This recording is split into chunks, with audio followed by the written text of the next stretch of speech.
Well, at some point, most people experience a hiccup with their personal finances, whether it be a layoff, lawsuit, or accident. That could force you to tap into your 401k or IRA. So what is the long-term impact of dipping into your retirement funds early? Elijah Kovar from Great Waters Financial joins us with some insight into the type of penalties that you can face, because there are penalties. And let's be honest, it's not the ideal to use your retirement fund as your emergency fund, right? No, it's not. And it can be tempting. The money's sitting there, you see it on your balance sheet, but it's better to think of it as that's not my money, that's my retirement's money, okay. If you can. And you also say there's penalties that you should be aware of. There can be, yes. So if you're under the age of 59 and a half and you take a withdrawal out of a traditional 401k or a traditional IRA, you've got a 10% tax penalty on top of the income taxes you owe on it. Now, if it's a Roth, you have to pay a 10% penalty if you take the earnings out. But your initial contribution, you can take out. You can take the initial money out. You can, but that's tax-free money there. You don't want to take your Roth money out either. Right. You know? So here's the big problem. We take money out of a traditional 401k, or maybe you borrow money. There are loan provisions often on 401ks.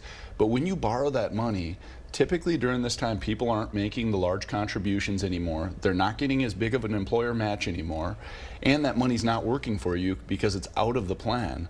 I mean, the compound interest that you're missing out on can have a huge impact on your retirement But plan. people feel like they don't have a lot of options here, right? If you're going to this, you must be relatively desperate. Yes, yeah, and we want to make sure that we're at least planning ahead so that we're not getting caught in this type of a situation. All right, your second tip is to understand the long-term impact on your nest egg, right? Yeah, yeah.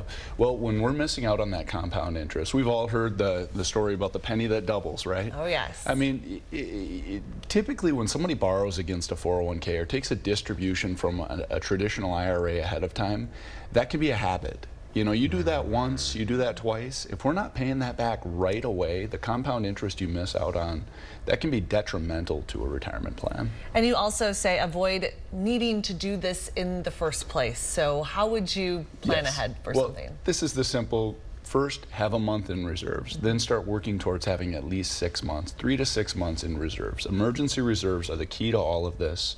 If we've got the reserves in place, well, we'll use them for what they're for. Rainy days will come. That's one thing that we know for certain. We've got a plan for it. Have a rainy day fund. Good advice. All right, hopefully people won't have to dip into it, right? Elijah Kovar from Great Waters Financial. Thanks for coming in, Elijah. Thanks for having me.